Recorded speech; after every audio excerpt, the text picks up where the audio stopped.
সবাইকে নমস্কার। আজকে আমাদের ডাকে সাড়া দিয়ে আপনারা সবাই এসেছেন।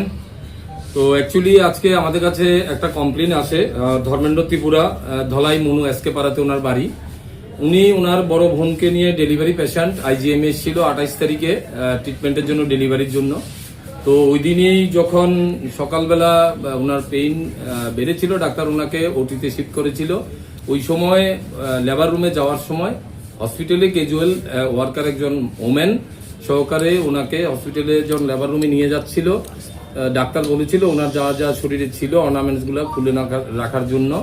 তো লেবার রুমের ঢুকার আগের রুমটাতেই ওনার গলায় একটা সামনের চেন আপনারা দেখতে পেয়েছেন লকেট সহকারে, ওটা খুলেছিল, খুলে ওই পেশেন্টের ব্যাগেই রেখেছিল। তো রেখে যখন পেশেন্টটাকে লেবার রুমে ঢুকিয়ে দিল, মহিলাটা সাথে সাথে, যে ক্যাজুয়াল লেবার যে মহিলাটা, সাথে সাথে লেবার রুম থেকে বেরিয়ে এসে ব্যাগ থেকে চেনটা নিয়ে বেরিয়ে যায় ওখান থেকে। তখন ওনার বা পেশেন্টের সাথে যারা রিলেটিভ ছিল তারাও দেখতে পেয়েছে ব্যাগের ভিতরে চেনটা ছিল। যখন লেবার রুম থেকে এসে দেখে চেনটা ব্যাগে নেই, মহিলাকে আর খুঁজে পাওয়া যায়নি। তো তারা ট্রিটমেন্টের কাজে ব্যস্ত ছিল। আজকে তারা আমাদের এখানে এসছে সকালবেলা, একটা কমপ্লেন ফাইল করে। এই কমপ্লেনটা পাওয়ার সাথে সাথে আমরা একটা কেস রেজিস্টার করি এবং আমরা একটা টিম, আমাদের সাব ইন্সপেক্টর রঞ্জিত দাস সহকারে, ওমেন্স অফিসার স্টাফ সহকারে একটা টিম আমরা রেডি করি, মহিলার লোকেশন কোথায় আছে।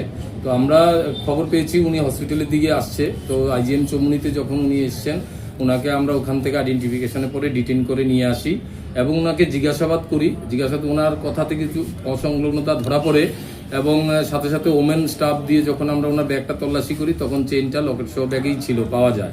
তো যেটুকু বোঝা গেছে, ওনাকে কথা বলে উনি চেনটা আজকে বিক্রি করার জন্যই উনি নিয়ে এসেছিল। তো পার্টিও এসছে সামনে, আমরা এটাকে একটা কেস নিয়ে চেনটা রিকভারি করেছি। মহিলাকে আমরা অ্যারেস্ট করেছি, এখন মহিলা কোর্টে যাবে। তো চেনটার বাজার মূল্য প্রায় 1,54,000 টাকার মতো হবে। 6.33 গ্রাম। মহিলার বাড়ি কোনখানে? মহিলার বাড়ি লোকেশনটা, নামটা তো কোনো না, এটা একটু আইজিএম এর ক্যাজুয়াল ওয়ার্কার উনি।